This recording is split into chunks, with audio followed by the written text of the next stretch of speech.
and it shows us how self-determination is a matter of life and death for us.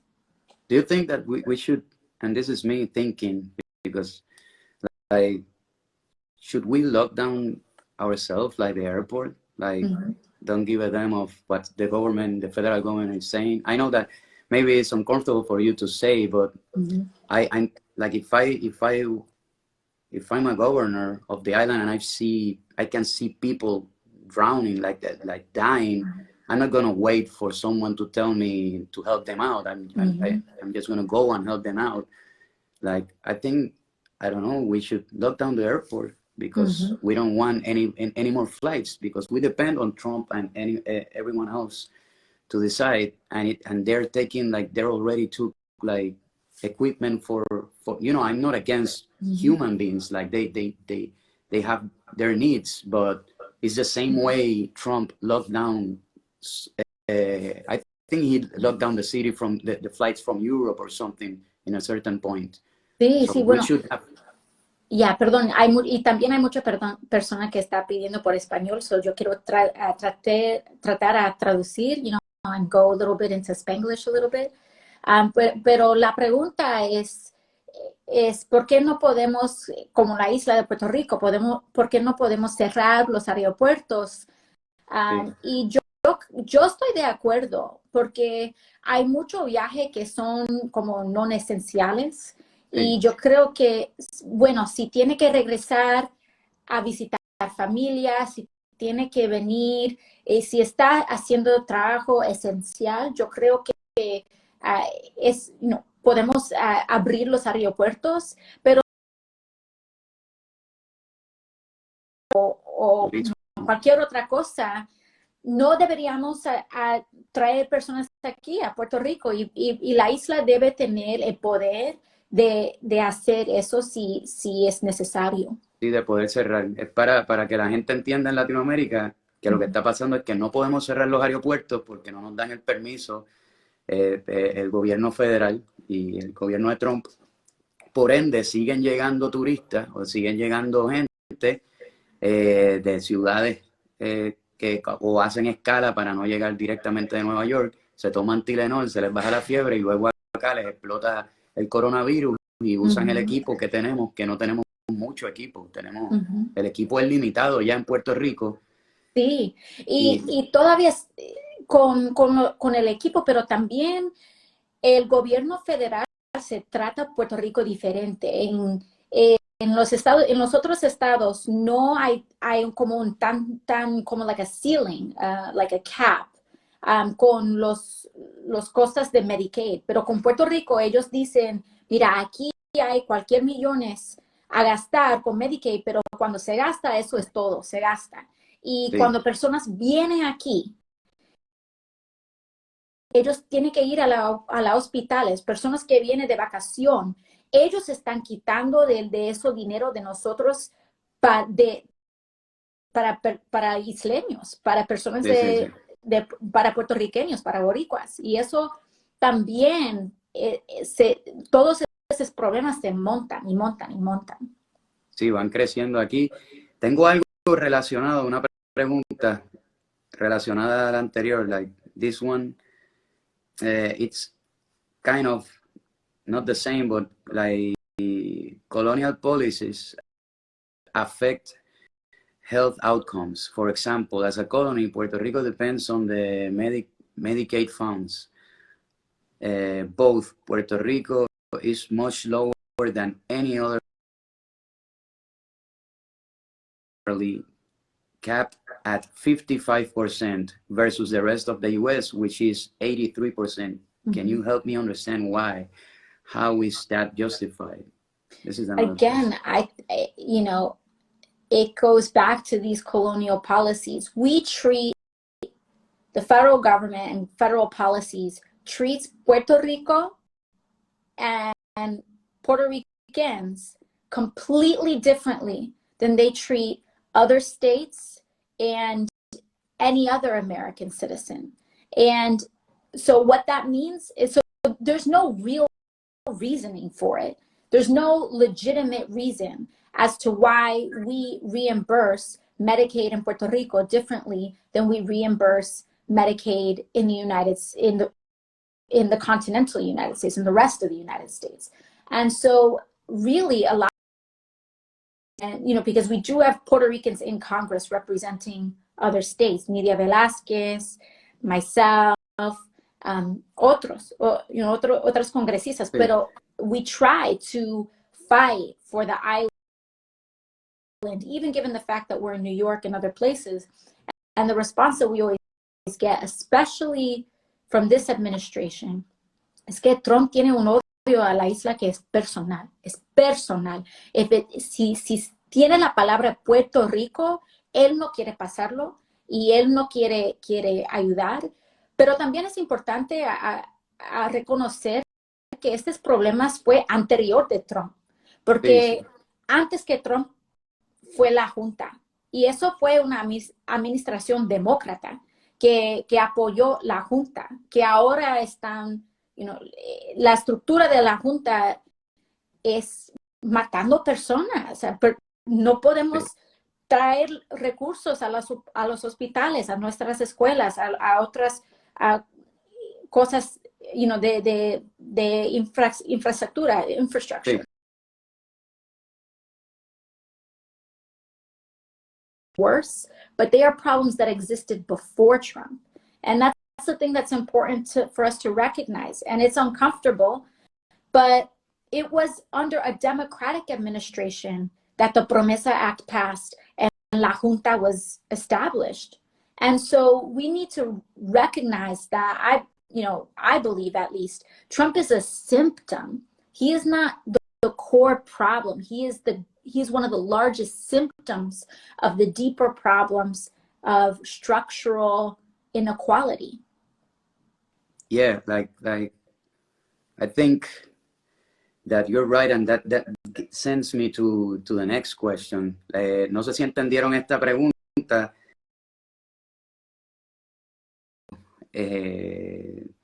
Pues los fondos médicos que llegan a la isla son tan bajos, son casi la mitad más bajo de lo que le llega al resto de los estados de Estados Unidos. Uh-huh. Y excepto, dice, both places, except Virgin Islands. O sea que el 55% llega de ayuda versus un 83% que le llega a todo lo demás en Estados Unidos. O sea que no estamos recibiendo tampoco la ayuda necesaria de parte del gobierno de Estados Unidos. Entonces, esta siguiente pregunta va con lo que estabas hablando. Regarding the presidential election in November, Biden is the nominee. You and I were Bernie supporters. The Democratic Party machine decided to line up behind Biden, whose neoliberal positions will be better than Trump. Anything is better than Trump, but will not create all the changes we need. Corporations and special interest groups will continue to dictate policy. So how does the party challenge the status quo with a more progressive agenda? Bueno, eso es una pregunta excelente, y si puede ayudarme a traducirlo, pero voy a tratar. If we're going to be honest with ourselves, which we must be honest with ourselves, is that this is not a comfortable position to be in. The fact that that these are our two options for November. For a lot of people, these are not the options that we wanted. And I think sometimes there's this kind of bad culture, sometimes in Democrats, where when the primary is over, it becomes this like you're either with us or against us, and you're not allowed to thoughtfully, if you dare critique the nominee in any way, it's like, well, you're on Trump's side. And I think we need to have so much more nuance than that. Because if you suffocate that, it will only create resentment, and we should not do that. I think we have to push, especially, como latinos tenemos un papel muy importante ahora en esta elección, porque somos votantes y en estados que son muy importantes para demócratas, en Colorado, Arizona y más. Estados que que podemos llevar en noviembre, pero tenemos que usar ese papel y ese poder a empujar por políticas que son para nosotros. De inmigración, en temas de trabajos, de familias trabajadores.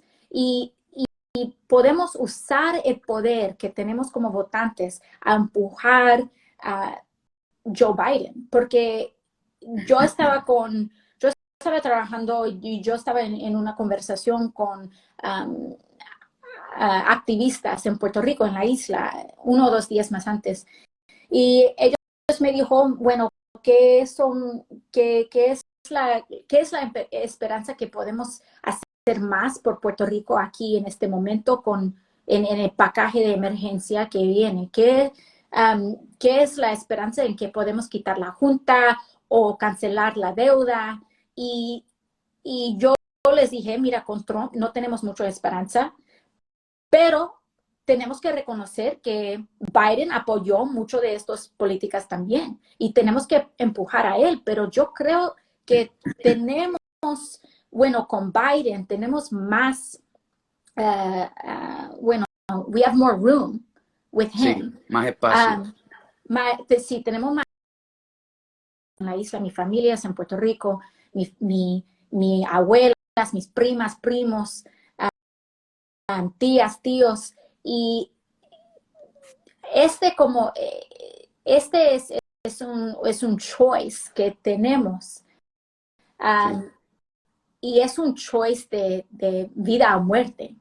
Y ya sabemos eso con María y con Irma y con los terremotos. Sí. No, gracias. Ahí, en verdad lo dijiste bastante bien en español. Oh, gracias. Sí, está bastante claro para los que no saben en Latinoamérica. Alexandria es una congresista,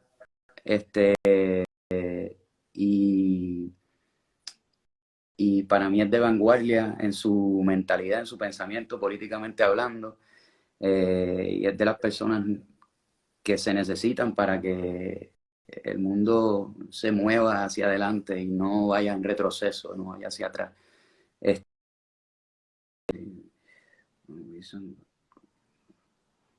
Ok, tengo una que me mandó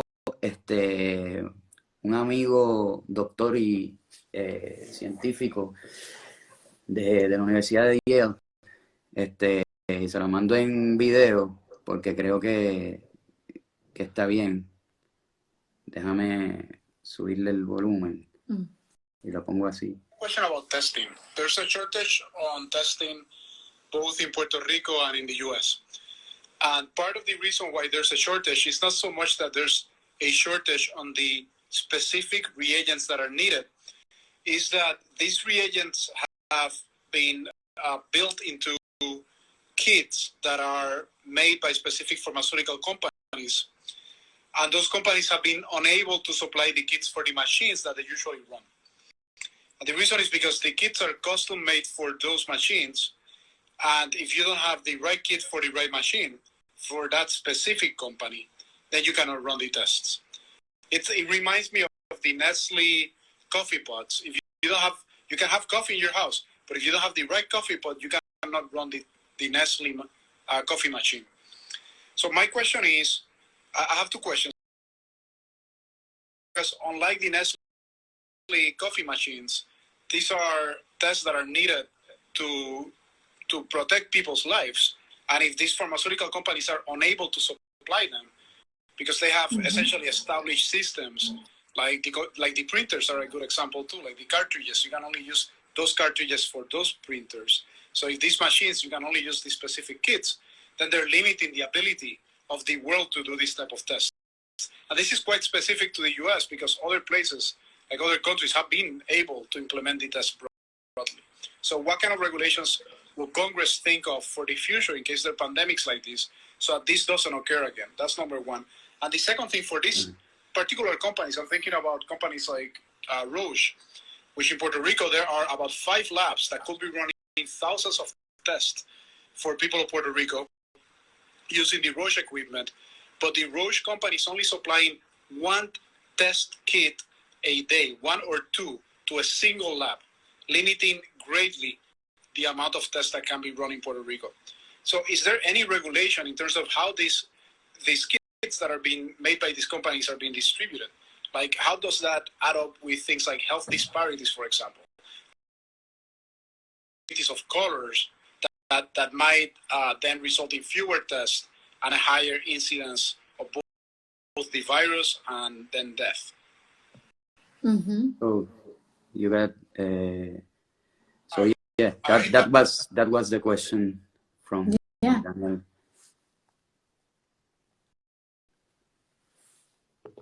Sorry, someone. This is, this is such an important issue for us to talk about, because it is part of the symptom of our for-profit healthcare system. We saw even inklings of this back when Trump was talking to Germany and he wanted to develop a vaccine. And so he was in talks with other countries, but basically when all of these things fell apart was when he said, okay, we'll get a vaccine, own that vaccine so that it's not available to everybody, but so that we can kind of have exclusivity over it. So we could either charge a lot of money, or we can pick and choose who receives it and who doesn't receive it. And if I'm not mistaken, Germany basically said no. And we had the ability to pursue a vaccine, or we had the ability to pursue treatment or novel testing, and it has repeatedly been rejected because it is not, it does not align with for-profit pharmaceutical interests. Yeah. And so a lot of what's happening right now, the Trump administration especially, they've been trying to create exclusivity deals and tax carve-outs for pharmaceutical corporations. And these types of testing equipment that the doctor was talking about, which is almost like he was saying, it's like when you have inside, it's literally just the models of the equipment. They make them so that they don't fit together, so that people have to pay more. That is absolutely part of this system. And so in terms of what we can do, there are things that could be done. We could, if we wanted to, we could essentially take public ownership of certain critical essential vaccines or testing equipment, or at least make public versions of those types of equipments, where the reagents that he's talking about, we shouldn't have name brand reagents. Like, it shouldn't be like Nike coronavirus testing kits versus Adidas versus etc., which is basically how these systems are being set up. I think it should be illegal. I think it should be illegal, like when it's about health. You know what I mean? Like, if it's not a game, it's not an Apple system or Nintendo or whatever. We're talking about health, so it should be illegal to do that, to make a machine that is for making tests, and you do it in a way that you create a monopoly out of it, and I don't think it's correct, but yeah. Right, and it raises should be, if treatment for certain for coronavirus should be free because it's life and death, then why shouldn't treatment for diabetes or cancer or any other medical condition be free, at least at the point of service? And if anything, it only highlights our need for a single payer system like Medicare for all. Perfect. Thank you. I think I have space for one more. I have, I don't know if you know Manuel Natal. He's from Puerto Rico. So he sent a video and I thought it was interesting. So I'm going to play it and let me see. Hola René, Manuel Natal por acá. Gracias por la oportunidad y gracias a la congresista por contestar nuestras preguntas. My question for Congresswoman Ocasio-Cortez is, what is the U.S. Congress doing to protect working people during this crisis? Particularly, what is the U.S. Congress doing to make sure that the money, the public funds that are being handed out to different industries and sectors, private sectors in the U.S. and in Puerto Rico, doesn't end up being used towards subsidizing layoffs in those same sectors and industries. In Puerto Rico, for example, the government of Puerto Rico has applied or approved multiple initiatives to help out private hospitals in Puerto Rico. But at the same time, those hospitals are laying off hundreds and hundreds of employees, particularly nurses. At the same time, the Legislative Assembly in Puerto Rico is considering to reduce the salary of teachers in Puerto Rico, and we obviously cannot allow that. So my question is, what is the U.S. Congress doing to make sure that the money that we're giving in public funds doesn't end up subsidizing the thousands and thousands of employees being laid off? Thank you, René. Thank you, Alexandria. Yeah. Thank you. So one of the problems, you know, there are some aspects of the bill that protect workers, but other aspects that don't. And the irony of this bill is that there were kind of two aspects. So one was this huge Wall Street bailout that was passed in this bill. And then there was another one that were these kind of forgivable loans for small businesses. And there was a package for small business rules, and there are more provisions to protect workers in the small business part that is much smaller of this bill than there is in the Wall Street part of this bill. And so there's so much work that needs to be done. They passed the first part of the bill. There are some provisions in it. They can't lay off workers for 6 months if you accept the bailouts in the bill for some of the companies. But the problem is that the Trump administration can just waive the rule pretty much whenever they want, which means they will waive the rule whenever they want. And so I think in the upcoming package, they're going to be putting in provisions so that they can't waive those rules. We are fighting to try to get a $2,000 recurring payment to every American, every U.S. citizen, and every person with a social security number, which also includes some immigrants. And so we're trying to get $2,000 recurring plus $1,000 per child, because although they passed the $1,200, it's one time, and that's not enough for our families. It's not enough to live on. So those are the things that they're trying to work on, but we need to fight for so much more.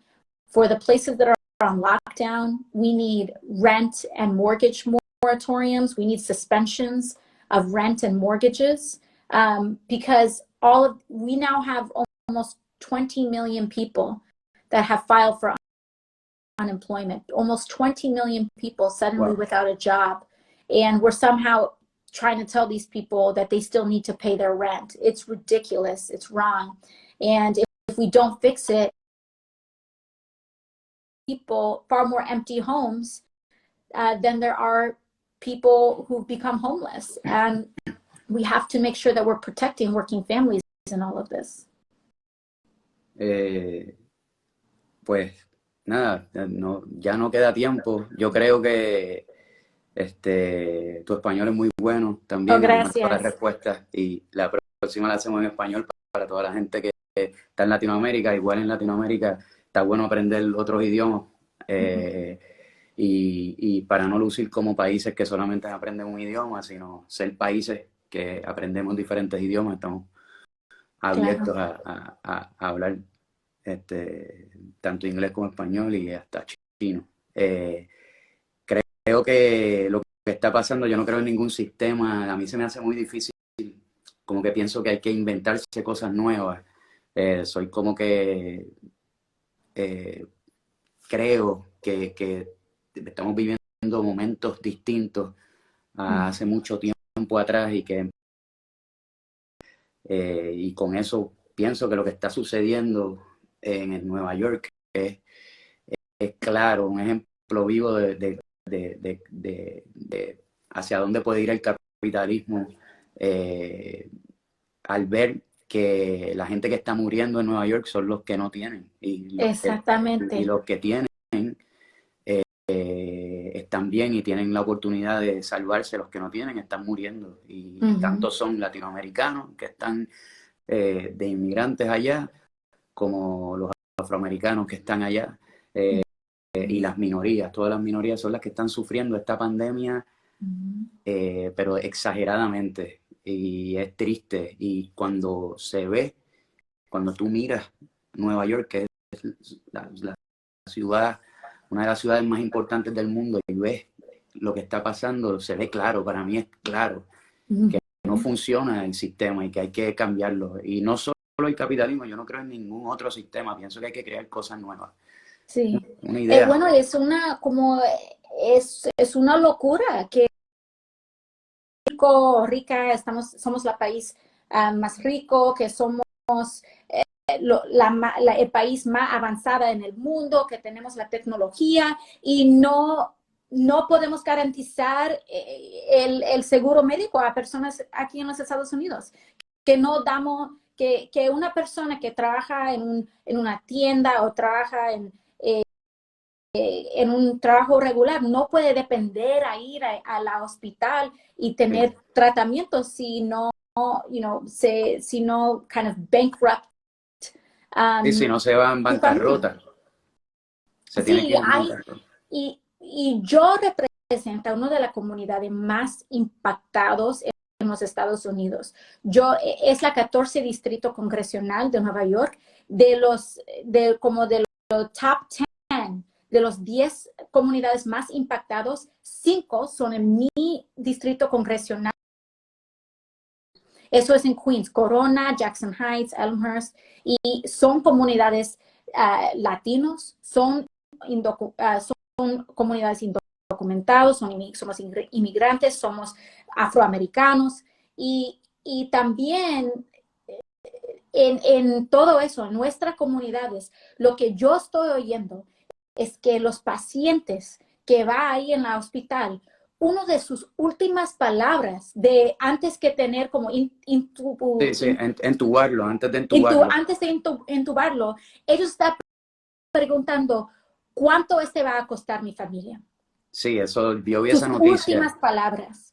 Eso no pasa en un país compasionante, eso no pasa en un país moderna, en un país en un país rica, eso pasa en un país brutal.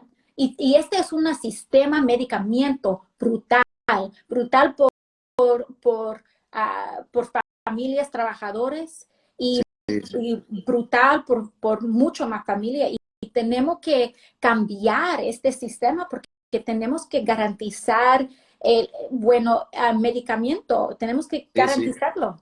Sí, medicina y salud para todos. Y esa noticia, para los que no saben, salió hace poco, creo que fue en el New York Times, no estoy seguro, de un que lo iban a entubar. Sus últimas palabras fueron: ¿cuánto me va a costar esto? Esa es la representación de un sistema que no funciona. Cuando tus últimas palabras de vida son: ¿cuánto va a costar esto? Yo espero que la gente, luego de toda esta situación, esta pandemia, cambie para bien y entienda que nosotros como seres humanos tenemos que movilizarnos para que cambien las cosas. No podemos dejar tampoco de movilizarnos, que esto es algo que va a ser difícil luego de toda esta pandemia porque tenemos que estar separados, nos están ordenando a que nos quedemos en nuestras casas. Y si te fijas, es casi como no sé, como hay que quedarse en su casa y todo el mundo tiene que obedecer y hay que quedarse, pero luego de que todo esto pase, hay que atreverse entonces a salir y manifestarse cuando es necesario para que esto no costar esto. Nada, de nuevo, muchas gracias, Alexandria, gracias a todo el mundo que estuvo acá pendiente, y gracias por hacerlo también en español cada vez más. Claro. Es la práctica. I'm practicing in English too. Yeah.